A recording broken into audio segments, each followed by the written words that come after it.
पपीता का शुमार मंतका हारा के कीमती फलों में होता है। इसका वतन जनूबी मैक्सिको कोस्टारिका है, जहाँ से हिस्पानवी मुहिम जो इसे 16वीं सदी में मनीला लाए और यहीं से ये रफ्ता रफ्ता मंतका हारा और नीम इस्तवाई इलाकों में फैल गया।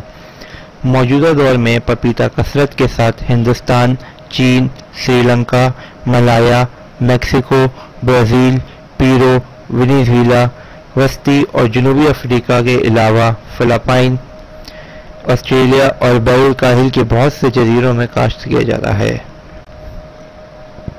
पपीता गदअज़ अंदर से खोखला मगर बीजों से भरा हुआ होता है। ये फल 50 से 60 सेंटीमीटर तक बड़ा होता है, जबकि वज़न आमतौर पर आधे किलो से 2 किलो तक होता है। पपीता बेलन नुमा नाशपाती की शक्ल का होता है। पपीता की कुछ इक़साम ऐसी भी हैं जिनमें बीज नहीं होता।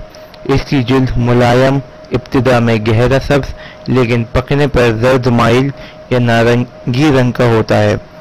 इसका गूदा नरम और रस भरा होता है। इसका जायका खुशगवार और महक खास होती है। पपीता मुकम्मल ग़िज़ा है। इसके खाने से रोज़मर्रा की कुछ ग़िज़ाई ज़रूरियात जैसे प्रोटीन, मैदनी अज्जा और विटामिन पूरी हो जाती हैं। जो ये फल पकता जाता है, इसमें विटामिन सी बढ़ती चली जाती है।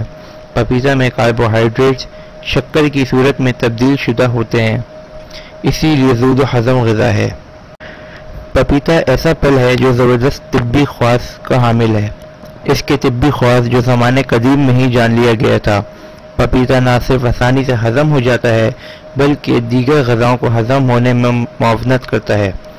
नशोनुमा पाने वाले बच्चों के लिए पपीता बेहतरीन टॉनिक है। नेज़ हामला ख़वातीन और दूध पिलाने वाली माओं के लिए आला दर्जे की तवानाई बख्श ग़िज़ा है।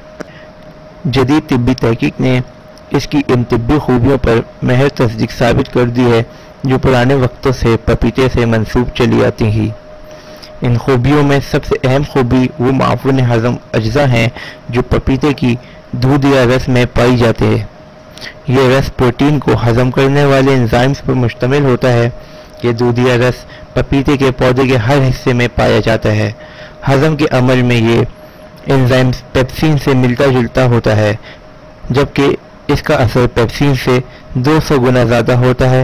ये रस जिस्म के एंजाइम्स को खुराक की ग़िज़ाइयत को जुज़्व बनाकर तवानाई और जिस्म को तामीर करने वाले मादे फराहम करता है। कच्चे पपीते में पपाइन नाम का एक जुज़्व पाया जाता है जो मैदे की सयाल की कमी, मैदे के गैर मुफीद सफ़ेद सयाल की ज़्यादती, बदहज़मी और आंतों की खराश में बहुत मुफीद साबित होता है। जबकि पका हुआ पपीता इस्तेमाल करने से रोज़ रोज़ लाहक होने वाली कब्ज़, खूनी बवासीर और पुराने असहार ख़त्म हो जाते हैं। पपीता के बीजों का रस फसाद हज़म और खूनी बवासीर में खूब काम दिखाता है। कच्चे पपीते का दूधिया रस में मौजूद मुआविन हज़म एंजाइम पपाइन से पेट के कीड़े, आंतों के कीड़े हलाक हो जाते हैं। पेट के कीड़े पपीते के बीज के इस्तेमाल करने से भी मर जाते हैं। बीजों में कैल्सिन नाम का एक मादा पाया जाता है जो पेट के कीड़े खारिज करने की मौसर दवा है।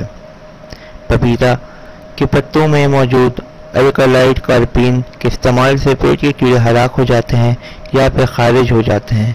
इसके पत्तों को शहद के साथ खिलाया जाता है। कच्चे पपीते का जूस कई जल्दी अमराज का शिफा बख्श इलाज है। इस जूस से चेहरे पर धूप की वजह से पड़ जाने वाली छाइयाँ और भूरे दाग ख़त्म हो जाते हैं। गोया ये मेकअप का काम देता है। इसका बाकायदा इस्तेमाल से जल्द नरम और मुलायम हो जाती है। कच्चे पपीता अमूमन सब्ज़ी की तरह पकाया जाता है। कच्चे फल की खुश गूदे से तैयार करदा पापीन गोश्त के पकवानों, च्युइंगम, कॉस्मेटिक्स और हाजमे की अदविया में इस्तेमाल किया जाता है। मंतका हारा के मुल्कों में पपीते का पका हुआ फल नाश्ते में खाने के बाद फलों में और फलों के सलाद में इस्तेमाल होता है। पपीते से मशरूबात, जाम और आइसक्रीम को जायका दिया जाता है।